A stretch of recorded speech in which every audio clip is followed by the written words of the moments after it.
O confronto final. Os relatos se espalham das florestas da América do Sul aos desertos do Oriente Médio, passando pelos subúrbios das grandes metrópoles. E o que antes era relegado ao misticismo ou à ficção começa a adquirir uma consistência incômoda, como se estivéssemos desvendando um quebra-cabeça cósmico aos poucos. Mas não são apenas palavras ou visões que alimentam esse enigma. Há pedra, há metal, há estruturas que não deveriam existir. Ruínas megalíticas de precisão impossível, com cortes milimétricos em pedras que, segundo a arqueologia oficial, deveriam ter sido moldadas com ferramentas de cobre, inscrições desconhecidas em cavernas e templos antigos, cujos símbolos lembram o alfabeto celeste descrito no livro de Enoque. Mapas celestiais gravados em monumentos de milhares de anos alinhados com estrelas que teoricamente só poderíamos observar com telescópios modernos. Como explicar isso? Cada fragmento encontrado, cada estátua esquecida, cada manuscrito redescoberto, tudo aponta para um conhecimento perdido ou talvez ocultado. Um saber ancestral que foi cuidadosamente escondido, mas nunca destruído, guardado por poucos e buscado por muitos. Em laboratórios secretos, longe da vista pública, há rumores de tecnologias sendo testadas. Motores antigravitacionais, portais interdimensionais, manipulação de tempo e matéria. Tudo isso soa como ficção científica. Até que você descobre documentos vazados, declarações de insiders e patentes arquivadas com datas que não batem. De onde vem essa tecnologia? Quem está guiando sua criação? Estamos à beira de um momento decisivo na história da humanidade.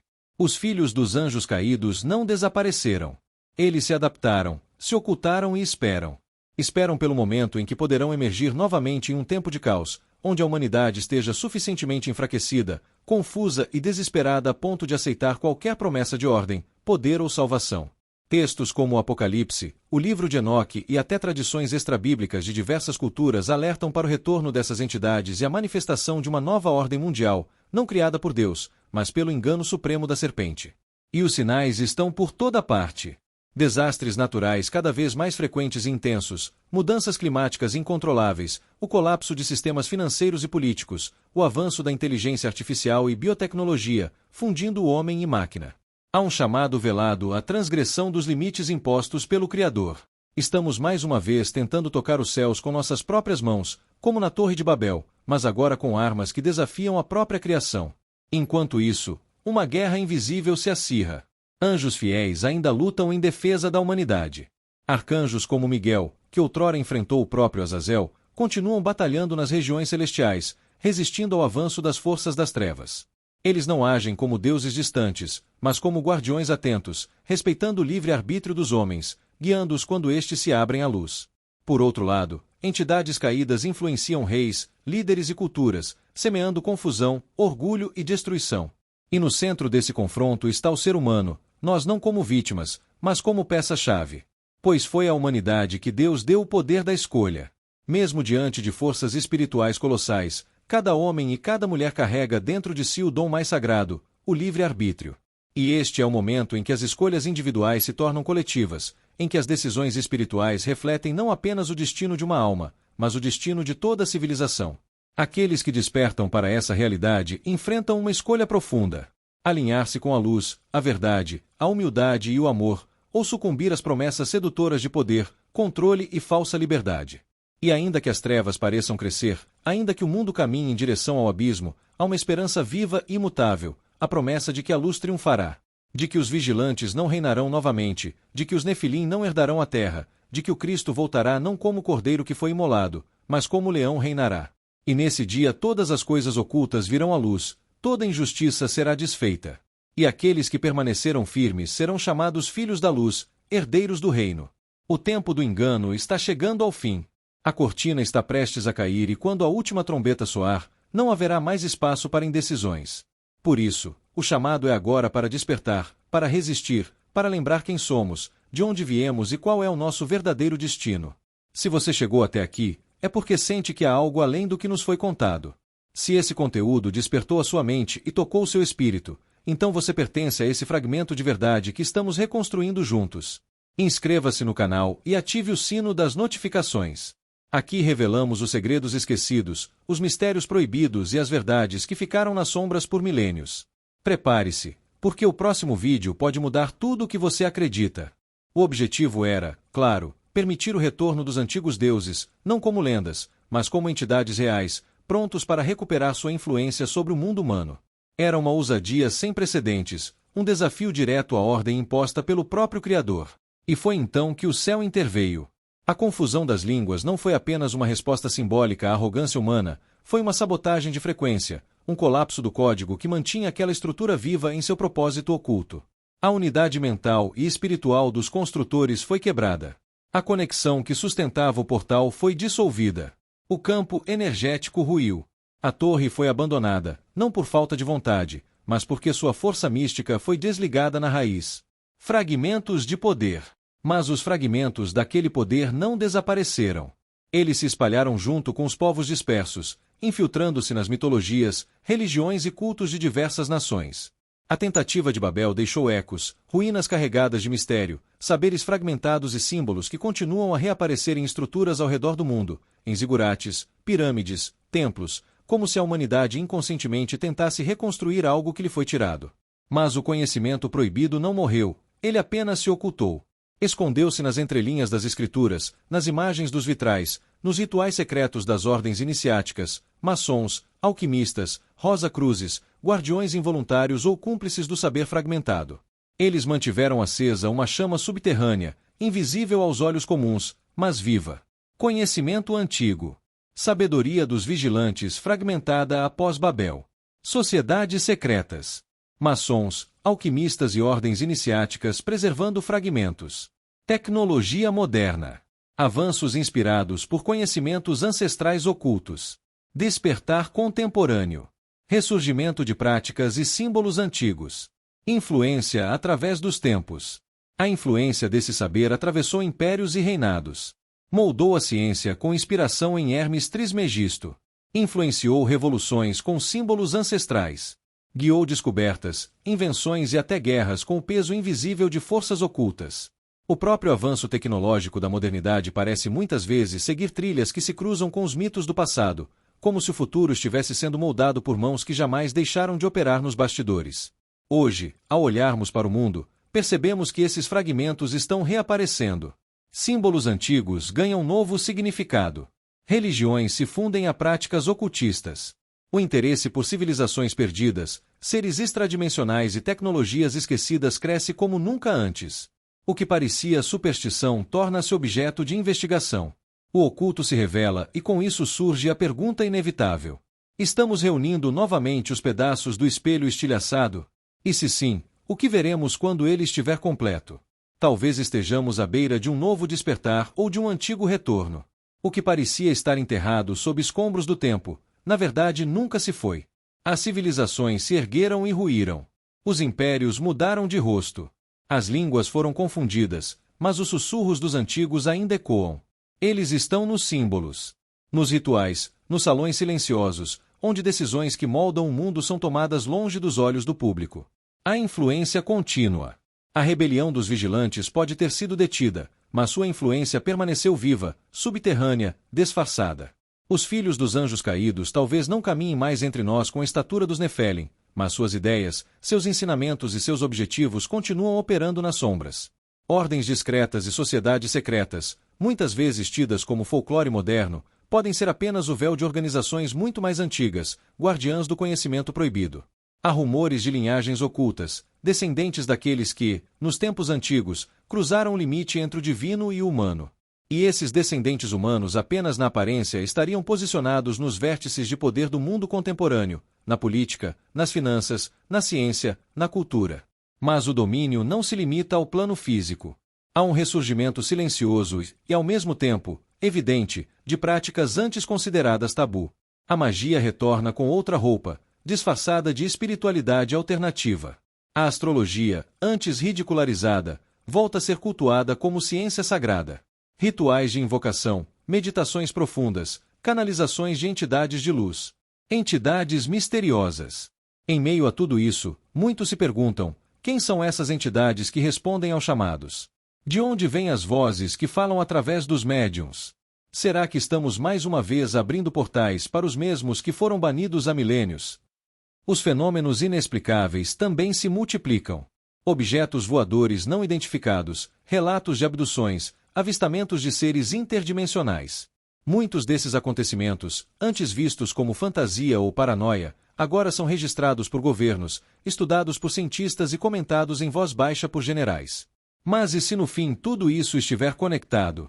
E se estivermos testemunhando pouco a pouco a tentativa de um retorno, uma reaproximação gradual dos vigilantes com o mundo humano, talvez seja por isso que muitas profecias antigas e recentes apontam para um confronto iminente, um embate não apenas entre nações, mas entre planos espirituais. Uma guerra invisível que se desenrola nos bastidores da realidade. E nesse campo de batalha não há civis. Todos nós, conscientes ou não, já estamos envolvidos. De um lado, os herdeiros da rebelião, movidos pelo desejo de retomar o domínio que um dia perderam. Do outro, aqueles que mantêm a centelha da luz acesa, buscadores, guerreiros silenciosos, sentinelas espirituais. Entre eles a humanidade comum, os que ainda dormem e os que estão começando a despertar. Sinais do retorno. E se os vigilantes, os que desceram das alturas e ensinaram aos homens os segredos proibidos, nunca tivessem ido embora? Seus corpos talvez tenham desaparecido, mas seus ecos, esses persistem. Em relatos assustadores, em ruínas impossíveis, em tecnologias ocultas demais para serem reveladas. O mundo moderno está cercado de sinais e poucos ousam conectá-los. Há registros antigos, sim, mas também há testemunhos vivos. Gente comum que em noites silenciosas ou locais remotos afirma ter visto figuras colossais emergindo da floresta ou da escuridão com olhos que não pertencem a este mundo. Homens e mulheres que relatam comunicações telepáticas com entidades que se apresentam como anciãos, observadores ou irmãos do céu, mas cujas mensagens revelam o mesmo padrão, um chamado para preparar o mundo para algo que está por vir. Alguns desses contatos são considerados espirituais, outros são descritos como abduções. Mas o que impressiona é a repetição dos elementos, a estatura sobre-humana, a presença imponente, a linguagem simbólica e o mesmo sentimento indescritível de estar diante de algo que transcende a compreensão humana. Comunicações telepáticas. Relatos de mensagens recebidas de entidades que se apresentam como observadores ou irmãos do céu. Tecnologias inexplicáveis. Estruturas megalíticas com precisão impossível para as ferramentas da época. Mapas celestiais. Alinhamentos astronômicos em monumentos antigos que revelam conhecimento avançado. Muitos estudiosos dos textos apócrifos e tradições esotéricas sugerem que o conhecimento dos anjos caídos não se perdeu completamente, porque havia linhagens humanas que ainda carregavam partes dessas doutrinas. Segundo o livro de Enoque e o livro dos Jubileus, os filhos dos anjos caídos, os nefilins, ao serem mortos, tiveram seus espíritos corrompidos, vagando pela terra como demônios, mas seus ensinamentos já haviam se infiltrado profundamente nas culturas humanas. A linhagem preservada. E aqui entra um detalhe obscuro. Os filhos dos filhos, ou seja, os descendentes indiretos dos nefilins, podem ter sido poupados do dilúvio por estarem misturados com humanos comuns. Muitos rabinos antigos e teólogos especulam que a esposa de Cã, filho de Noé, poderia carregar em si essa linhagem, o que explicaria por gigantes voltaram a surgir após o dilúvio. Esses descendentes híbridos não herdaram apenas características físicas impressionantes, mas também sabedoria ancestral, arquitetura, astronomia, alquimia, manipulação de metais e portais. Tudo isso começou a ressurgir sutilmente com o passar das gerações. As cidades pós-diluvianas começaram a espelhar estruturas anteriores à catástrofe. Culturas surgiram com sistemas complexos de construção, calendários cósmicos e adoração de deuses vindos do céu. Mas como poderiam civilizações supostamente isoladas compartilhar símbolos, lendas e estruturas tão semelhantes?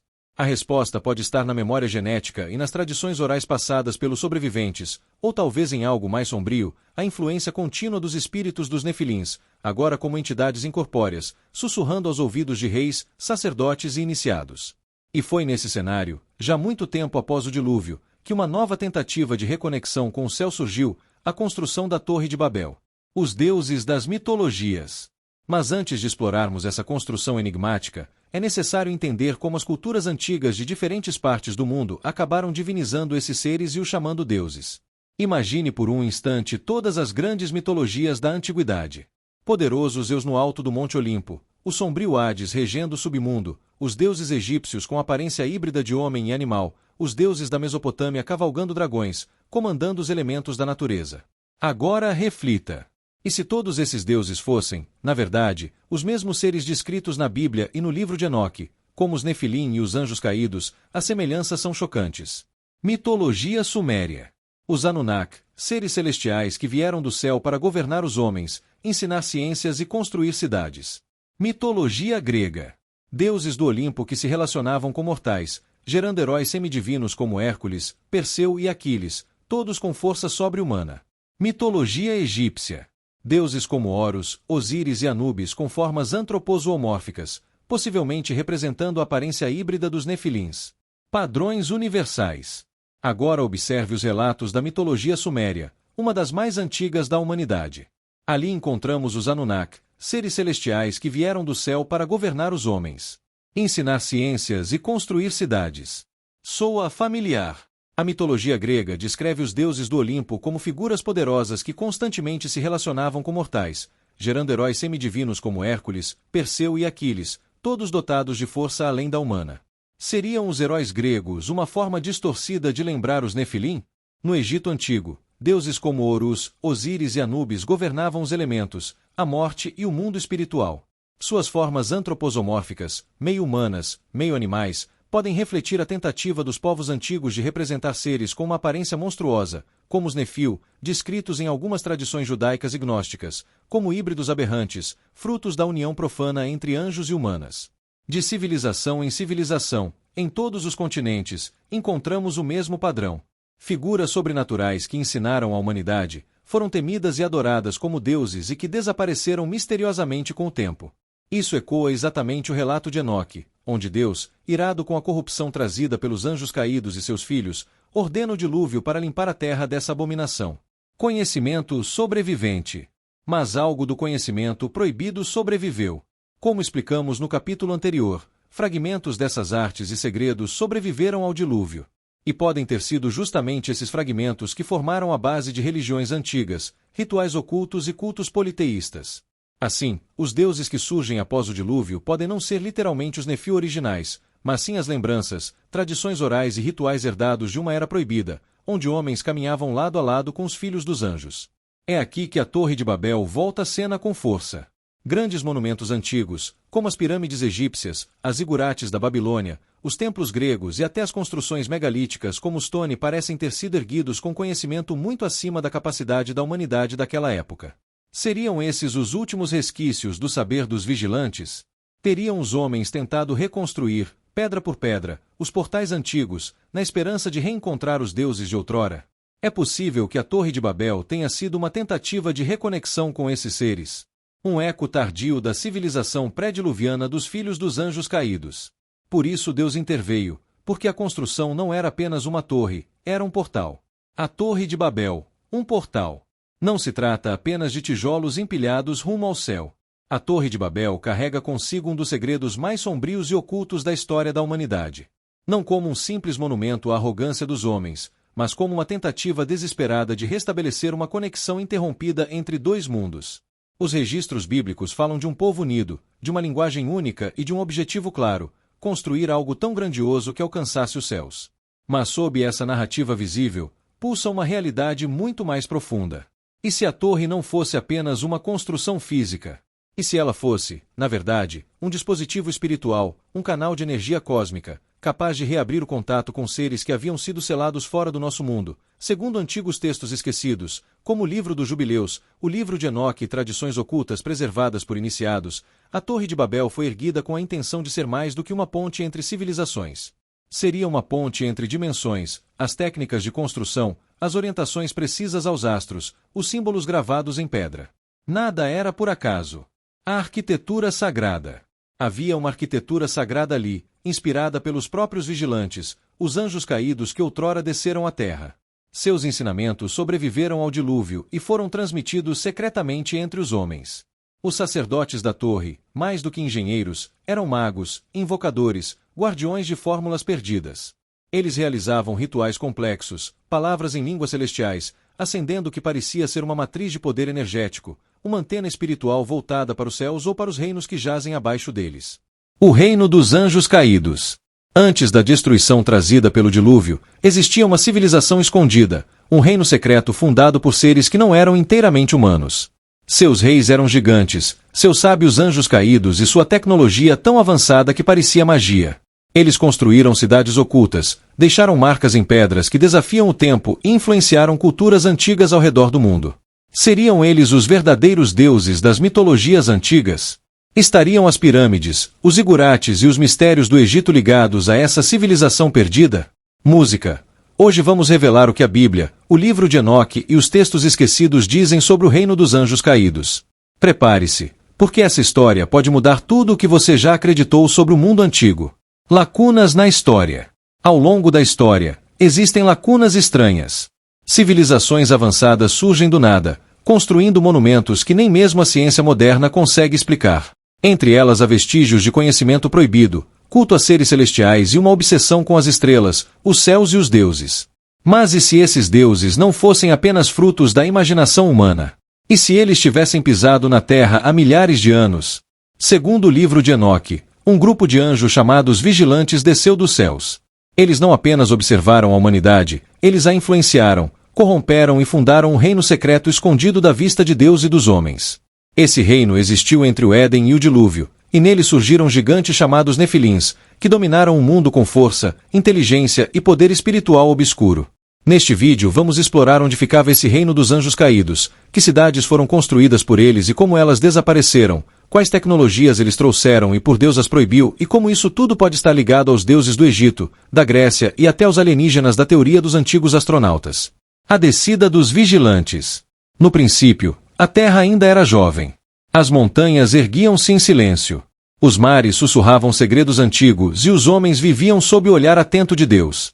Era uma era de inocência, mas também de ignorância. Foi então que eles desceram, não como meteoros rasgando os céus, mas como estrelas caídas, brilhantes, poderosas, sedutoras. Esses seres celestiais eram chamados os vigilantes ou grigor em algumas tradições antigas. Eram anjos enviados originalmente para observar os humanos, proteger, vigiar. Mas algo mudou. O desejo cresceu dentro deles. Não mais satisfeitos em observar, quiseram agir. Tomaram para si mulheres humanas e com elas geraram filhos híbridos, os Nefilins, gigantes de força incompreensível e sabedoria corrompida. O pacto no Monte Hermon. O livro de Enoque, ocultado por séculos, revela o pacto sombrio que deu início a essa revolta celestial no alto do Monte Hermon. Eles fizeram um juramento. Eram 200 liderados por Senjasa, o anjo que primeiro cedeu ao desejo. E ao seu lado estavam nomes como Azazel, que ensinou os homens a fabricar espadas e armaduras. Baraquel, que revelou os segredos dos astros. Cocabel, mestre das constelações. Penemui, que ensinou os homens a escrever e com isso a mentir. Eles não apenas corromperam a carne, corromperam a mente, a alma, e com isso fundaram um reino não feito apenas de pedra, mas de conhecimento proibido. Senjasa, o líder dos vigilantes, o primeiro a ceder ao desejo pelas mulheres humanas. Azazel, ensinou aos homens a fabricação de espadas, armaduras e armas de guerra. Baraquel, revelou os segredos dos astros e conhecimentos astronômicos avançados. Cocabel, mestre das constelações, ensinou a navegação pelos céus. Penemui, ensinou a escrita aos homens, e com isso a capacidade de mentir e enganar. O reino oculto. Esse reino, escondido dos olhos dos homens comuns, era o berço de uma civilização misteriosa. Seus centros sagrados eram protegidos por portões de metal fundido. Seus salões ecoavam com cânticos celestiais distorcidos. E no coração do império, os Nefilins erguiam zigurates e templos que tocavam o céu. Eles ensinavam magia, astrologia, metalurgia, cirurgia e construíam máquinas que não deveriam existir naquele tempo. E assim, enquanto os humanos os veneravam como deuses, os céus se enchiam de ira. Mas Deus, o Altíssimo, permaneceu em silêncio por um tempo. Observava, esperava até que a corrupção atingisse o limite. Enquanto os vigilantes corrompiam a terra, uma nova civilização emergia nas sombras, uma sociedade oculta, alimentada por sabedorias que jamais deveriam ter sido reveladas. Os homens, agora discípulos dos anjos caídos, aprenderam a moldar metais com precisão sobrenatural. A prata, o ferro e o ouro já não eram apenas ornamentos, tornaram-se instrumentos de guerra, poder e dominação. Azazel os guiava e, sob seu comando, os primeiros exércitos armados da história marcharam sobre a terra. As cidades proibidas. As cidades dessa civilização proibida eram diferentes de tudo que o mundo conhecera. Eram erguidas em padrões geométricos perfeitos, alinhadas com as constelações ensinadas por Cocabel. Seus templos brilhavam à luz de cristais energizados, e as paredes de seus palácios conham inscrições em línguas celestiais desconhecidas até hoje. No centro de tudo, os Nefilins, gigantes, titãs com a aparência de deuses. Eles governavam com mãos de ferro. Suas vozes faziam a terra tremer. Suas sombras cobriam povoados inteiros. E os humanos os adoravam. Éramos os reis, os sacerdotes e os deuses de um tempo esquecido. A arqueologia jamais encontrou registros diretos dessa civilização, mas há rastros, fragmentos, estruturas antigas que desafiam a lógica, como se tivessem sido moldadas por forças além da compreensão humana. E onde essa civilização floresceu? Há rumores. Alguns estudiosos do oculto e textos apócrifos apontam para regiões hoje conhecidas como as planícies da antiga Mesopotâmia, onde zigurates colossais tocavam os céus. O misterioso platô de Gizé, onde se ergueriam as pirâmides com precisão astronômica e até mesmo os vales perdidos da Tartária, cuja existência é negada pela história oficial, mas sussurrada nos círculos proibidos. Conhecimentos proibidos. Nesses lugares há marcas da influência dos vigilantes, mas o mais assustador não era o que eles construíam com as mãos, e sim o que formavam nos corações. Eles ensinaram feitiçaria, invocação de espíritos, divinação, controle sobre os elementos. As mulheres passaram a usar encantamentos de sedução e pinturas corporais para dominar os homens. Os homens aprenderam a invocar entidades inferiores, canalizando forças invisíveis que transformavam a realidade ao seu redor. O mundo então tornou-se dividido. De um lado, os filhos da luz, que ainda seguiam o Deus Altíssimo. Do outro, os filhos dos anjos caídos, híbridos, gigantes, necromantes, reis sacerdotes e magos, que se consideravam os verdadeiros herdeiros da terra. E os céus se encheram de lamento, porque essa civilização proibida não parava de crescer, nem de desafiar os desígnios de Deus. Após o dilúvio, mesmo com o decreto divino de purificar a terra com o grande dilúvio, os segredos plantados pelos vigilantes não foram totalmente destruídos. Ao contrário, eles foram preservados de maneira sutis, como brasas escondidas sob as cinzas da destruição. Quando Noé desceu da arca, ele não encontrou um mundo completamente purificado. As estruturas antigas estavam soterradas, os portais encerrados, os gigantes extintos, mas as ideias haviam sobrevivido.